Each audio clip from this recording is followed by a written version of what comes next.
Our channel Maheshwari classes. तो आज हम रियल नंबर्स के सेकंड पार्ट में पढ़ेंगे कि हम रियल नंबर्स चैप्टर में एलसीएम, एचसीएफ और यूक्लिड डिवीजन लेमा, ये तीन हमारे टॉपिक्स हैं जिसमें से आज हम एलसीएम को कवर करेंगे कि एलसीएम हम लेते कैसे हैं। तो एलसीएम लेने का हमारा मोटिव क्या होता है कि हम एलसीएम क्यों लेते हैं।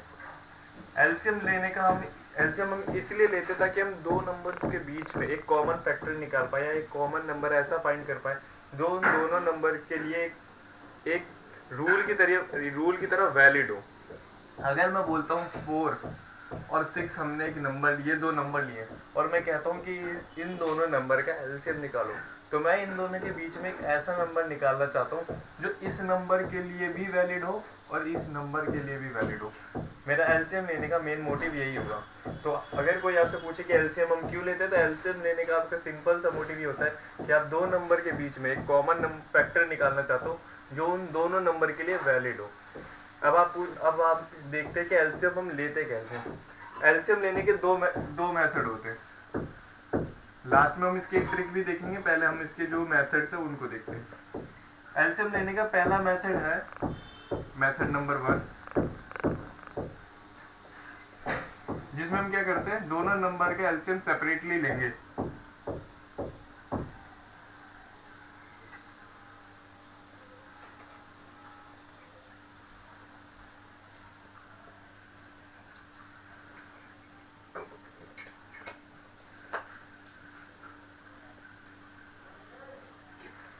पहले मेथड में क्या करेंगे, पहले मेथड में हम दोनों नंबर के एलसीएम सेपरेटली लेंगे। अगर मैं 4 और 6 का एलसीएम लेना चाह रहा हूँ तो मैं 4 का एलसीएम अलग तरीके से अलग लूंगा और 6 का एलसीएम अलग लूंगा। उसके बाद हम आगे उसमें से कॉमन निकाल के उनका एलसीएम बताएंगे। और उसके बाद आता है method number 2, taking LCM of numbers together. Method number 2 में हम सारे नंबर्स का एलसीएम एक साथ लेंगे। तो अब हम देखेंगे कि मेथड नंबर 2 और मेथड नंबर 1 हम लगाएंगे कैसे और कैसे हम एलसीएम ले सकते हैं। मान लो हमें इन्हीं दो नंबर्स का एलसीएम लेना है, तो हम इन दोनों नंबर के एलसीएम दोनों मेथड से देखते हैं। सबसे पहले मेथड नंबर 1,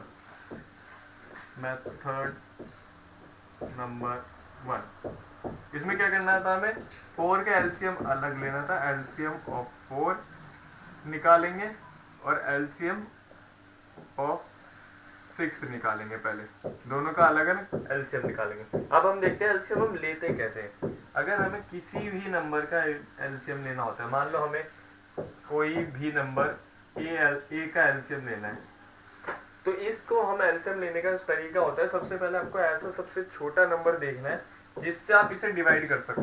यहाँ पे जो भी नंबर लिखा है आपको ये देखना है कि यहाँ पे जो भी नंबर लिखा है ऐसा कौन सा नंबर है जो ऐसा कौन सा सबसे छोटा नंबर है जो इसे डिवाइड कर सकता है। जैसे मान लो ए को बी एक सबसे छोटा नंबर है जो ए को डिवाइड करता है और ये किसी सी पे डिवाइड करता है।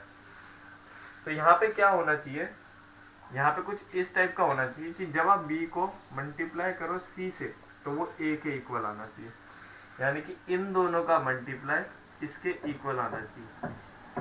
ये एलसीएम लेने का तरीका होता है। अब मान लो c हमारा 1 के इक्वल नहीं आया, c does not equals to 1 हुआ, तो हम इसका एलसीएम आगे भी प्रोसीड करेंगे।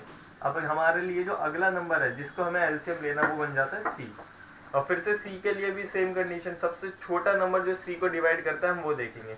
अब मान लो c को जो सबसे छोटा नंबर डिवाइड करता है वो है कोई d, और d से डिवाइड करता है e पे। तो अब क्या होगा कि जब हम d को e से मल्टीप्लाई करें तो हमारा ये इक्वल आना चाहिए c के, ये हमारा सेकंड वाला। अब अगर यहाँ पे e इक्वल हो जाता है 1 के तो हमारा एलसीएम यहीं खत्म हो जाएगा। लेकिन अगर e 1 के इक्वल नहीं हुआ तो ये इसका एलसीएम हम आगे सॉल्व करेंगे और फिर देखेंगे e को कौन सा सबसे छोटा नंबर डिवाइड करता है। ये होता है एलसीएम लेने का तरीका। अब हम एक बार एक एग्जांपल लेके सॉल्व करते हैं इसे, तो हमें ज्यादा अच्छे से समझ में आएगा। जैसे हमें एलसीएम हमने इन दोनों नंबर का एलसीएम लेना था वो भी मेथड नंबर 1 से, तो क्या करेंगे, पहले 4 का एलसीएम लेंगे। 4 का एलसीएम कैसे लेंगे, फिर से यहाँ पे वो नंबर लिखते हैं जिसका हमें एलसीएम लेना है, तो हमने 4 लिखा। अब हमें ये देखना है 4 को सबसे छोटा नंबर कौन सा डिवाइड करता है। 4 को जो सबसे छोटा नंबर डिवाइड करता है वो है 2, क्योंकि 2 से छोटा नंबर आपका 1 आएगा, 1 तो सबको डिवाइड करता है तो 1 को हम कंसीडर नहीं करेंगे। यहाँ पे 4 को जो सबसे छोटा नंबर डिवाइड कर रहा है वो कौन सा है, 2। अब यहाँ पे लिखेंगे 2 क्योंकि ये इसे डिवाइड कर रहा है, और यहाँ पे हमें वो नंबर लिखना होता है जिससे इसको डिवाइड कर सकते हैं। जैसे 2 के टेबल में 4 आता है 2 पे, तो मैंने आपको क्या बताया था, इन दोनों नंबर का मल्टीप्लाई इसके इक्वल आना चाहिए, तो यानी कि 2 × 2 = 4। तो यहाँ पे आप कैसे चेक करोगे कि यहाँ पे जो नंबर लिखा है और यहाँ पे जो नंबर लिखा है, आपको यहाँ पे ऐसा नंबर लिखना है जो सबसे छोटा नंबर इसे डिवाइड कर सके। तो अगर आपको मान लो यहाँ पे 4 की जगह कोई बड़ा नंबर लिखा है तो आप उसे अलग से डिवाइड करके देख सकते हो, जो भी आपको नंबर लगे कि इससे डिवाइड हो सकता है। अब हमारे पास ये देखो, मैंने आपको क्या बोला था, यहाँ वाला नंबर अगर 1 के इक्वल हो जाता है तो हम इसे आगे प्रोसीड नहीं करेंगे, लेकिन अगर ये 1 के इक्वल नहीं होता है तो हम इसे आगे प्रोसीड करेंगे, यानी कि अभी ये आगे भी सॉल्व होगा। अब हमें ये देखना है 2 को सबसे छोटा कौन सा नंबर डिवाइड करता है, तो 2 को जो सबसे छोटा नंबर डिवाइड करता है वो खुद 2 है, क्योंकि 1 से मैंने अभी आपको बताया 1 नहीं ले सकते क्योंकि सबको डिवाइड करता है। तो 2 को जो सबसे छोटा नंबर डिवाइड करता है वो कौन सा है, 2, और कितने पे करता है, 1। तो 2 को अगर 1 से मल्टीप्लाई करूंगा तो ये 2 के इक्वल आएगा, तो यहाँ से भी हम देख रहे हैं कि 2 × 1 = 2 हो रहा है। ये वाला पार्ट आपको करके नहीं दिखाना, ये सिर्फ चेक करने के लिए। तो यहाँ से हमने क्या देखा, जो 4 का एलसीएम बन रहा है वो ये वाला पार्ट होता है, जो हम कहते हैं कि 4 का एलसीएम क्या क्या है, तो वो ये वाला पार्ट है कि जिस नंबर से हमने इसे डिवाइड करा है। तो 4 का एलसीएम क्या बना, 2 × 2। अब हम देखते हैं 6 का एलसीएम हम कैसे लेंगे।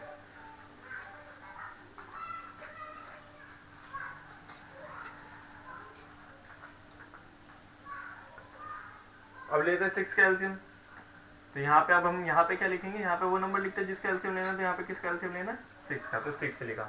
अब जो 6 को जब सबसे छोटा नंबर डिवाइड करता है वो 2 ही है। 2 6 को डिवाइड करता है 3 पे, क्योंकि यहाँ से अगर 2 और 3 का मल्टीप्लाई करेंगे तो ये 6 के इक्वल आएगा, 2 3 जा 6, तो इसीलिए हमने यहाँ पे क्या लिखा, 3, और यहाँ पे आ गया 6। अब हमारा अगला नंबर जिसका हमें एलसीएम लेना है वो क्या बन गया, 3। अब 3 को जो सबसे छोटा नंबर डिवाइड करता है वो खुद 3 है, क्योंकि 3 क्या है, एक प्राइम नंबर। तो 3 को 3 कितने में डिवाइड करेगा, 1 पे, क्योंकि 3 बन जा 3। तो यहाँ से अगर आप देखोगे 6 का एलसीएम क्या बन गया, 2 और 3। तो यहाँ पे हम लिख लेंगे 6 का एलसीएम हो गया 2 और 3। अब हमें बताना है कि दोनों नंबर का एलसीएम क्या होगा। हमने अब दोनों नंबर का अलग अलग एलसीएम निकाल लिया, अब हमें बताना है कि इसका एलसीएम होगा क्या, इन दोनों नंबर का एक संग एलसीएम क्या होगा। क्योंकि हमने क्या पूछा, मैंने आपसे 4 और 6 का अलग अलग नहीं, एक साथ एलसीएम पूछा था कि 4 और 6 का एलसीएम बताओ। तो अब क्या करेंगे, हम इन दोनों नंबर में जो कॉमन नंबर्स होंगे, इन दोनों के एलसीएम में जो कॉमन नंबर होंगे उनको लिख लेंगे एक बार। जैसे यहाँ पे 2 की पेयरिंग होगी, जिस नंबर की पेयरिंग हो जाती है उसे एक बार लिखते हैं। तो यहाँ पे अगर मैं लिखूं एलसीएम ऑफ 4 और 6 क्या होगा, इन दोनों की पेयरिंग होगी तो इसे एक बार लिख देंगे। इस 2 की पेयरिंग नहीं हुई तो इसे लिखेंगे एक बार, और इस 3 की पेयरिंग नहीं हुई इससे एक बार, और इन सबके बीच में मल्टीप्लाई का साइन। क्या करते हैं हम, सबसे पहले जिसकी पेयरिंग होती है उसे एक बार लिख लेंगे। जैसे इस 2 की पेयरिंग हुई तो इसे एक बार लिख लिया। उसके बाद जिनकी पेयरिंग नहीं हुई उन्हें अलग से लिख देंगे। जैसे इस 2 की पेयरिंग नहीं हुई थी इसे अलग से लिख दिया, इस 3 की पेयरिंग नहीं हुई थी इसे अलग से लिख दिया, और लास्ट में क्या कर देंगे, इन सब का मल्टीप्लाई। इन सब का मल्टीप्लाई करके जो हमारा आंसर आता है वही इसका एलसीएम हो जाता है। 2 2 जा 4, 4 3 जा 12, तो यही इसका एलसीएम हो गया। तो अब अगर मैं आपसे बोलूं एलसीएम ऑफ 4 और 6 क्या आएगा, तो वो आएगा 12। ये समझ में आया आपको। ये है हमारा मेथड नंबर 1, जिसमें हम दोनों का अलग अलग एलसीएम लेते हैं पहले, उसके बाद क्या करते हैं, दोनों के एलसीएम में से जो जिनकी पेयरिंग हो रही होती है उन्हें एक बार लिख लेते हैं, और जिनकी पेयरिंग नहीं हो रही उन्हें अलग से लिखते हैं। फिर लास्ट में इन 3 जो भी नंबर्स होते हैं उनका मल्टीप्लाई कर देंगे, और लास्ट में जो भी हमारा आंसर आता है वही हमारा एलसीएम हो जाता है। ये हमारा मेथड नंबर 1 हो गया। अब हम देखते हैं मेथड नंबर 2।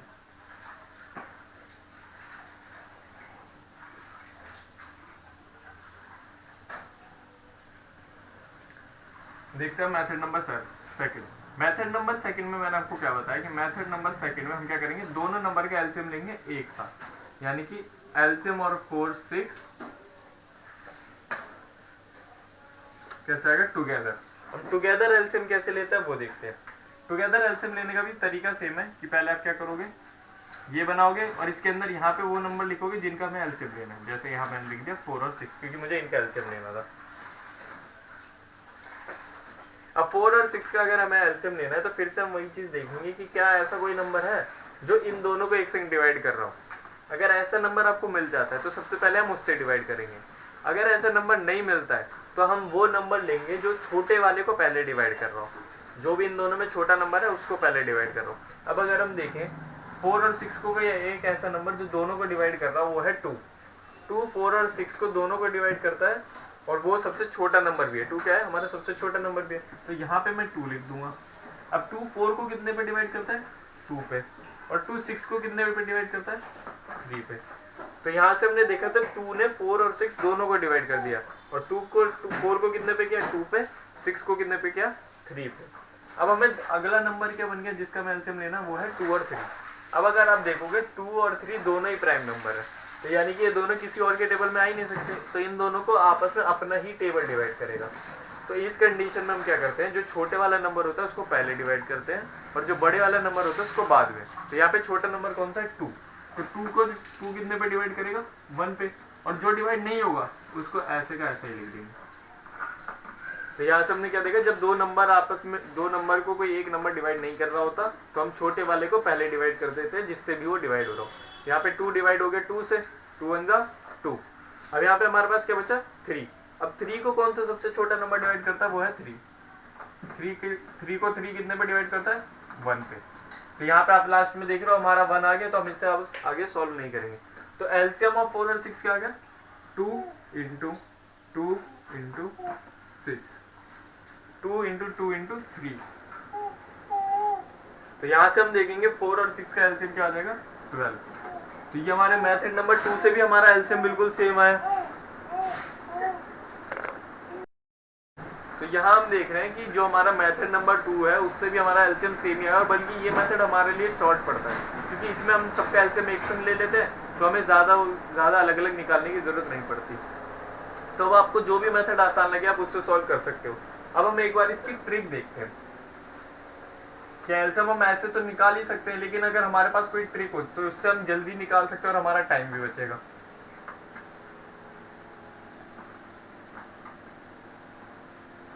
हमें एलसीएम उन्हीं दोनों नंबर का लेना है, एलसीएम ऑफ 4 और 6 का हमें बताना है। तो अब हम ट्रिक देखते हैं। ट्रिक में क्या होता है, मान लो हमारे पास कोई दो नंबर ए और बी है, तो सबसे पहले हम चेक करते हैं कि अगर इन दोनों में से कोई एक भी ऐसा नंबर होता है जो एक दूसरे के टेबल में आ रहा हो, तो हम उस नंबर को उसका एलसीएम मान लेते हैं। तो पहली ट्रिक है, फर्स्ट ट्रिक, चेक करो कोई भी किसी के टेबल में आता हो तो वही उसका एलसीएम हो जाता है। तो सबसे पहली ट्रिक क्या है, ट्रिक नंबर 1 क्या है, सबसे पहले आप चेक कर लो कि जो हमारे पास नंबर्स हैं उनमें से ऐसा कोई नंबर है जो दूसरे के टेबल में आता हो, या फिर जितने भी वहां नंबर दे रखे हो उनमें कोई ऐसा नंबर हो जो दोनों के या तीनों के टेबल में आता हो। तो अगर ऐसा कोई नंबर मिलता है तो वही उसका एलसीएम हो जाता है। जैसे अगर मैं एग्जांपल के तौर पे ए और बी की जगह पे ले रहा हूँ 4 और 8, यहाँ लिखता हूँ, एग्जाम्पल के लिए हमने ले लिया 4 और 8। तो यहाँ अगर आप देखोगे तो जो 8 है वो 4 की टेबल में आता है, 8 4 के टेबल में आता है, 4 तो नहीं आता 8 के टेबल में, लेकिन 8 तो 4 के टेबल में आता है। तो यहां से आप कह सकते हो कि 4 और 8 का एलसीएम ना 8 हो सकता है। चाहे आप इसे निकाल के देखना चाहो तो भी देख सकते हो, ऐसे भी देख सकते हो। अगर आप, ये हमारी ट्रिक होती है एलसीएम लेने की, जिसमें हम क्या करते हैं, सबसे पहले ये देख लेंगे कि हमारे पास जो भी नंबर्स हैं उनमें से कोई ऐसा नंबर है जो दूसरे के टेबल में आता हो। जैसे यहाँ पे हमने 4 और 8 लिया, 8 4 के टेबल में आता था, तो हम यहाँ से ये कह सकते हैं 8 जो है 4 का एलसीएम होगा। ठीक है। अब हम देखते हैं ट्रिक नंबर 2 क्या है हमारी।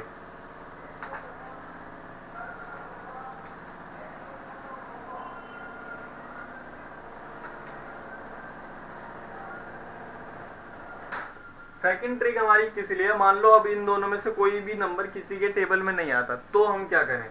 अगर ऐसी कंडीशन होती है तो हम ये चेक करते हैं, चेक करो कि उन नंबर के टेबल में कोई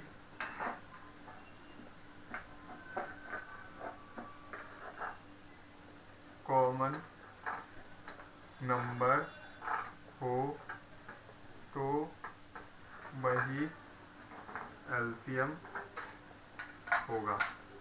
अब हमारी सेकंड ट्रिक क्या है कि हमें ये चेक करना है कि उन दोनों नंबर में कोई ऐसा नंबर है, उन दोनों नंबर के टेबल में कोई ऐसा नंबर है जो दोनों में आता हो। जैसे मैं एलसीएम एग्जांपल से समझाता हूँ। मानो एग्जांपल के लिए मैंने लिया 4 और 6। अब यहाँ से आप देखोगे 4 के टेबल में 6 नहीं आता, 6 के टेबल में 4 नहीं आता, यानी कि अब ये दोनों किसी एक दूसरे के टेबल में नहीं आ रहे। तो इस कंडीशन में हम क्या करते हैं, इन दोनों के टेबल में चेक करते हैं कि ऐसा कोई नंबर है जो दोनों के ही टेबल में आ रहा हो। जैसे 4 का टेबल पढ़ोगे तो 4 1 जा 4, 4 2 जा 8, 4 3 जा 12। 4 के टेबल में 12 आता है, और यहाँ से देखोगे तो 6 के टेबल में भी 2 पे 12 आता है। तो यहाँ पे इन दोनों के बीच में कॉमन नंबर क्या बन रहा है, 12। तो यहाँ से आप डायरेक्ट भी कह सकते हो कि 4 और 6 का एलसीएम 12 भी हो सकता है। ये ट्रिक हमारे बहुत काम आती है, क्योंकि इस ट्रिक से हमारा बहुत टाइम बचता है। क्या करना है आपको, दोनों नंबरों के टेबल में देखना है कि कोई ऐसा कॉमन नंबर है जो दोनों में आ रहा हो। जैसे 4 के टेबल में भी 12 आता है, 6 के टेबल में भी 12 आता है, तो हम यहाँ से ये कह सकते हैं कि 4 और 6 का एलसीएम 12 हो सकता है। तो आज की वीडियो में इतना ही। आज हमने देख लिया एलसीएम हम कैसे लेते हैं, मेथड देख लिए इसके दोनों और ट्रिक भी देख ली दोनों। तो इस ट्रिक की मदद से भी आप क्वेश्चन को बहुत आसानी से सॉल्व कर सकते हो और उन मेथड से भी कर सकते हो। तो आज के लिए इतना ही। थैंक यू, मिलते हैं आपसे अगली वीडियो में।